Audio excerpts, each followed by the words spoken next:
শুনলে অবাক হবেন। সবচেয়ে ক্ষমতাধর হয়েও নেপোলিয়ন বোনাপার্ট তীব্র ভালোবাসার বিনিময়ে ভালোবাসা ফেরত পাননি, বরং পেয়েছিলেন তীব্র অবহেলা আর নির্লিপ্ত প্রতারণা। নেপোলিয়ন যেই মেয়েরা পৃথিবীর পুরো সাম্রাজ্য দিয়ে দিতে চাইছিল, সেই মেয়ে নেপোলিয়নের জন্য একটা বড় চিঠি পর্যন্ত লিখে নাই। নেপোলিয়ন সেই মেয়ের জন্য বিরাট বিরাট চিঠি লিখত সব সময়, এমনকি যুদ্ধের সময়ও তার ছবি পকেটে রেখে দিত, সময়ে অসময়ে চুমো খাইত সেই ছবিতে। এত বড় যোদ্ধা অথচ বউয়ের কাছে গিয়ে অনুনয় করে বলতো আরেকটু বড় চিঠি লিখতে, যাতে এত দ্রুত শেষ হয়ে না যায়।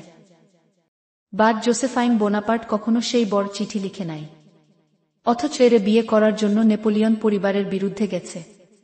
হ্যান্ডসাম একজন ছেলে হয়ে নিজের চেয়ে বয়সে বড় এবং বিধবা 2 বাচ্চার মারে বিয়ে করছে, পাগলের মতো ভালোবাসছে। অথচ নেপোলিয়ন মিশরে থাকা অবস্থায় জোসেফাইন নেপোলিয়ন এর সাথে চিট করছে, সেনাপতির সাথে অ্যাফেয়ার এ জড়ায় পড়ছে। ফারেনহাইট 451 একটা বইতে লেখা ছিল এমন যে ইট ওয়াজ আ প্লেজার টু বার্ন। যদিও ভিন্ন কনসেপ্ট, তারপরেও এই লাইনটা পড়ার সাথে সাথে ভালোবাসার কথা মাথায় আসতে বাধ্য। এই পৃথিবীতে ভালোবাসার চেয়ে আনন্দের ও কিছু নাই, আবার কষ্টেরও কিছু নাই। ভালোবাসার সবচেয়ে ব্লাইন্ড স্পট হলো, আপনি কাকে ভালোবাসবেন সেটা আপনার হাতে, কিন্তু আপনাকে কে ভালোবাসবে বা বাসবে না আপনার হাতে নাই। ভালোবাসা হলো পৃথিবীর এমন এক ব্যবসা যেখানে আপনার সকল ইনভেস্টমেন্ট বিফলে যাবে, যায় নাও আপনি ঢালতেই থাকবেন, ঢালতেই থাকবেন।